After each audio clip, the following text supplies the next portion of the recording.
রোগীর যন্ত্রণায় অতিষ্ঠ গ্রামবাসী। সন্ধ্যা হলেই এলাকায় প্রমিলা বাহিনী পাহারা দিচ্ছে গ্রাম। অবশেষে থানার ওসির সাথে দেখা করে সমস্যার স্থায়ী সমাধানের জন্য কথা বললেন এলাকার মহিলারা।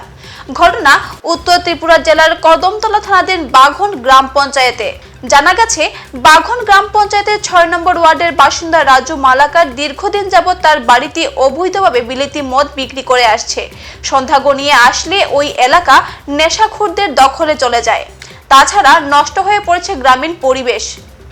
অবশেষে গ্রামের প্রমিলা বাহিনীরা মদ বিক্রির বিরুদ্ধে জেহাদ ঘোষণা করে টহলদারি শুরু করেন।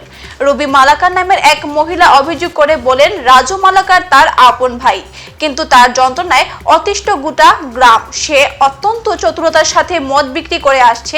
গ্রামের প্রমিলা বাহিনীরা টহলদারির সময় এক ব্যক্তি মদ নিয়ে যাওয়ার পথে তাকে হাতে পাকড়াও করে কদমতলা থানায় খবর দিলে পুলিশ ঘটনাস্থলে ছুটে আসে। পরে মদ বিক্রেতা রাজু মালাকারের বাড়িতে অভিযান চালিয়ে মাত্র 1 বোতল মদ উদ্ধার করে। অর্থাৎ গোপন কোনো আস্তানায় মদ রেখে সে তার অবৈধ মদের ব্যবসা চালিয়ে যাচ্ছে। গ্রামের প্রমিলা বাহিনী মদ বিক্রির বিরুদ্ধে প্রতিবাদ করায় মদ বিক্রেতা রাজু প্রমিলা বাহিনীদের অকথ্য ভাষায় গালিগালাজ সহ হুমকি ধমকি দিয়ে থাকে। তাই সেই সমস্যা চিরতরে নিরসনের জন্য বুধবার রাতে গ্রামের প্রমিলা বাহিনীরা একত্রিতভাবে কদমতলা থানার ওসি জয়ন্ত দেবনাথের সাথে সৌজন্য সাক্ষাৎ করে তাদের সমস্যার কথা তুলে ধরেন। প্রমিলা বাহিনীর অভিযোগ শুনে তড়িঘড়ি ওসির নেতৃত্বে একদল পুলিশ মদ বিক্রেতা রাজু মালাকারের বাড়িতে অভিযান চালালে তাকে বাড়িতে পাননি। এদিকে ওসি প্রমিলা বাহিনীদের আশ্বস্ত করেছেন তিনি বিষয়টি গুরুত্ব সহকারে দেখছেন। কিতা লাগিয়েছেন থানাত? গত 16 তারিখে একটা অ্যাপ্লিকেশন জমা দিছি। আচ্ছা, দিছি যে আমরা গ্রামে মদ বেচা বন্ধ হয়েছিল। আচ্ছা, এটার কারণে আমি কেস টেস না। আচ্ছা। কয়েকজন মহিলারা আইসি সারিয়া কেস দিছে। আচ্ছা, তো 77 জন সিগনেচার আছে তারা। আচ্ছা, তারপরে তো স্যাররা গেছে গিয়া তদন্ত করছে। হুম, তারপরে 16 তারিখ করে আমরা প্রতিদিন সব মহিলারা গ্রামে প্রায় 15 থেকে 20 জন মহিলারা আমরা রাস্তায় মানুষ পেট্রোলিং করি। আচ্ছা, মানে জিনিসটা ধরার লাগে, জিনিসটা বিক্রি করে নিই। আমরা যদি কোনো প্রমাণ না পাই তাহলে তো আমরা কেস দিতে পারতাম না। আচ্ছা, তারপরে এখানে তো পাই না আমরা জিনিসটা। আচ্ছা। এরপরে আবার আমরা রাস্তা দিকে দেখলে আমরা গালিগালাজ করে। কে করে? ও রাজু মালাকার। আপনার কিতা লাগে? আমার ভাই লাগে রাজু মালাকার। আপন ভাই? হ্যাঁ, গালিগালাজ করে। ওখান আমরা সব মহিলারা হইয়া আবার মানে হে মদও বিক্রি করে গ্রামে? ওই এটা বিক্রি করে অনেক দিন থাকি, দীর্ঘদিন থাকিয়া। শুধু হেও নাই, আরও 2-1 জন আছে আর কি। তো এই সংগ্রামের পর থাকিয়া মানে সেদিন শুনলাম তারা আবার পুলিশে দড়িয়ে লইয়া আইছিল। আমরা উপরে মানে অত্যাচার করছে লাগিয়া, গালিগালাজ করছে, ঝগড়া করছে। তার বউয়ে মানে কয়েকজন মহিলার উপরে জুতা দিয়ে মারপিট করছে। এর কারণে আমরা ইয়ে কেস দিছি। তো আমরা তো আর খাই না, এখন কী করবো। আজকেও বাইরে হয়েছি সন্ধ্যার পরে।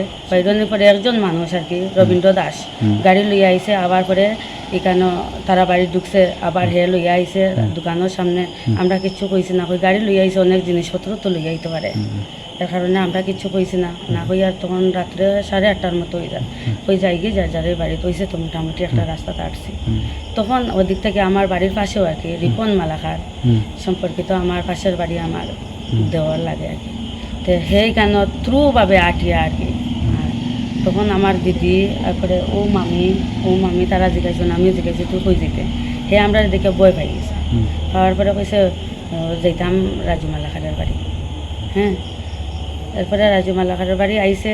আমরাও পিছনে মানে দাওয়া দিয়ে আইসে। আইয়া সারিয়া খাইয়া সারিয়া একটা বোতল লইয়া সারিয়া মানে আমরা সামনের দিকে না আইয়া উল্টা রাস্তা দিকে আর কি দৌড়িয়া তার বাসায় যেতে গিয়েছিল।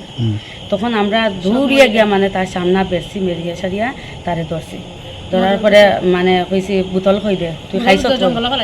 হ্যাঁ, বোতলটা ফালাই দিছে জঙ্গল, আর এক বাড়ির জঙ্গল ফালাইছে। আর মুখের মধ্যে খুব গন্ধ করে। তখন জিজ্ঞাসি তুই কই খাইছ? কইছে আমি তো রাজু মালাকারের বাড়ি খাইছি। ও বোতলটা লই আইছে। প্রশাসন এখান থেকে গেছে না, আর সেও মানে দৌড়িয়া গেছে গিয়ে আর কি, ভাগছে। এর কারণে আমরা আইসি বোতলটা লইয়া ওই একটা প্রমাণ যাই লইয়া স্যাররা দেখাই। স্যারে কিতা কইছেন আপনারা? স্যারে এখন কইছেন যে দেখো এটা যে কেস যেটা এটা তো এক বোতল করিয়া তারে তো ইয়ে করতে পারতাম না, অ্যারেস্ট করতে পারতাম না। আর এইটা যে আইনের হইছে এই আইনে তো তারে আনতে পারবো, আনিয়া সারিয়া একদিন পরেও আমার বেল দিতে লাগবো। তোমরা এক কাজ করো, জিনিসটা স্পেশালি জিনিস থাকলে ধরো, দরিয়া সারিয়া তোমরা অ্যাটেক করো তারে, এরপরে আমরা ফোন করিও, আমরাও গিয়া মানে ইয়ে করতে পারবো, অ্যাকশনটা লইতে পারবো।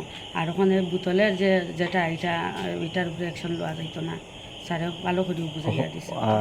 এখন আপনারা বাড়ি যেতে গিয়া এখন আমরা বাড়ি দিয়ে এখন কত বিদায় দিচ্ছি। পরবর্তী অন্যান্য সংবাদ পেতে আমাদের সাথে থাকুন। ধন্যবাদ।